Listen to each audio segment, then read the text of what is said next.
Meaning construction. There comes a moment in every human life when the noise fades just enough for a terrifying question to appear. What does any of this actually mean? Not success, not routines, not the identity people gave you, not the version of yourself built to survive. As children, meaning is handed to us. Parents define it, schools define it, society wraps it neatly in expectations. Get good grades, become useful, be admired, be successful, be wanted, and for a while, that borrowed meaning feels real, until life interrupts the illusion. Failure, loss, loneliness, change. Moments that quietly destroy the story you thought you were supposed to live. Because meaning is fragile, belongs to someone else. A man sits alone in a dim apartment after losing the career he spent 10 years building. A woman stares at old photographs, realizing she no longer recognizes the person smiling in them. A teenager scrolls endlessly through perfect lives online, feeling strangely empty despite having everything distraction can offer. And in those moments, something uncomfortable begins to happen. The mind wakes up, not to answers, but to awareness. Meaning construction begins there, not in certainty, but in collapse. Because humans are not born with fixed purpose.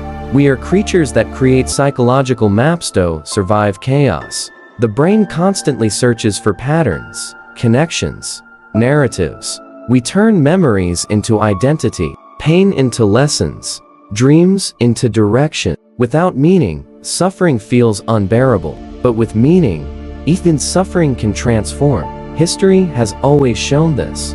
People survive impossible conditions not because they are physically strongest, but because they believe their pain serves something larger than the pain itself. Meaning becomes emotional gravity. It pulls the fragmented self back together. But here is the strange truth nobody talks about. Meaning is not discovered in comfort. It is constructed through confrontation. The athlete constructs meaning through discipline, the artist through expression, the parent through sacrifice, the thinker through understanding, the survivor through rebuilding. And every meaning humans create reveals what they fear losing most. Some build meaning around achievement, some around love, some around freedom, some around faith, some around impact. But all of it is an attempt to answer the same silent fear. If nothing matters, then what am I? Modern life complicates this search. Because the world constantly offers artificial meaning, notifications, status, consumption, mention, tiny dopamine loops disguised as fulfillment. But stimulation is not meaning. Distraction only delays the question. That's why so many people feel exhausted even when entertained. Their minds are full, but their inner world is starving. Real meaning requires participation. It asks something from you: responsibility, presence, reflection, creation. You cannot passively inherit it forever. At some point, every human must decide what is worth suffering for. Because every meaningful life contains suffering.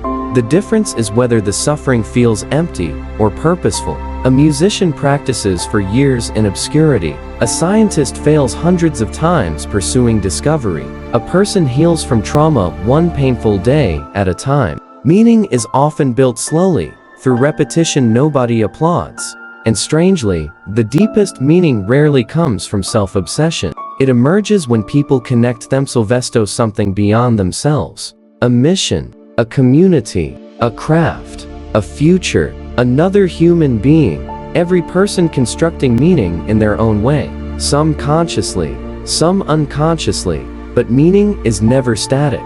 The purpose that guided you at 16 may imprison you at 30. Humans evolve, and meaning must evolve with them.